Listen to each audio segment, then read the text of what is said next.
आम्ही थोडंसं पुढे गेलो होतो, त्याच्यामुळे आम्ही थोडंसं आता पाठी येतोय आणि जिथे शिर्डीला एक्झिट आहे तिथून टर्न घेतोय.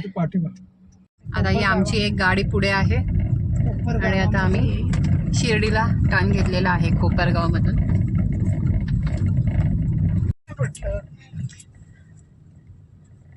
तर तुझा विचारायचं विसरूनच गेलं, राहिलं ते. मूर्ख आहे. टोल घेतात तिथे. दिले आणि मला लगेच शिर्डीचे रोड आता काय वेगळेच दिसतात ना आई. पहिला कसे दिसाय, पहिला कसे होते रस्ते आणि आता म्हटलं काय छान दिसतात ना रस्ते. आता आम्ही इथे पेट्रोल भरून घेतलेलं आहे है ना, म्हणजे मग आम्हाला जाताना काही थांबत बसायची गरज नाही लागणार पेट्रोलसाठी वगैरे. त्यासाठी आम्ही इथे पेट्रोल वगैरे भरून घेतलेलं आहे ना संतोष. गाडी आता फुल केली ना. कोण आहे? आई आली. खोला आईला बाहेरून नाही खोलता. आई जमता ना बसायला. हो हो. हा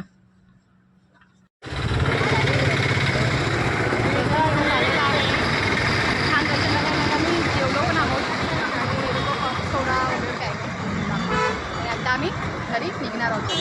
आम्हाला पेरू बघायचे, पण बघू पेरू भेटतात. संध्याकाळचा नजारा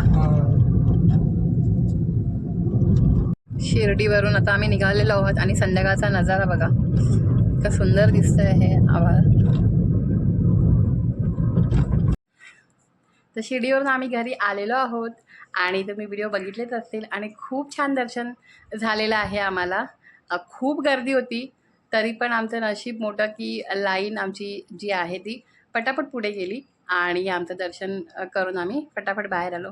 त्याच्यानंतर आम्ही नाश्ता केला आणि मग नंतर लगेचच आम्हाला रिटर्न निघायचं होतं. त्याच्यामुळे मग आम्ही लगेचच रिटर्न निघालो आणि एक दिवसाचाच प्रवास होता पण खूप छान वाटलं. सगळे फॅमिली एकत्र होतो त्याच्यामुळे खूपच छान वाटलं. आणि बाकी तुम्हाला कसे वाटले आमचे हे व्हिडिओज हे नक्की आम्हाला कमेंट करून सांगा. व्हिडिओ आवडला व्हिडिओला लाईक करा आणि चॅनलवरती नवीन असाल तर चॅनलला सबस्क्राईब करा आणि असेच आम्हाला सपोर्ट करत राहा. आणि हा व्हिडिओ पाहिल्याबद्दल मला अजून सगळ्यांचे धन्यवाद. Thank you so much. Bye. Good night.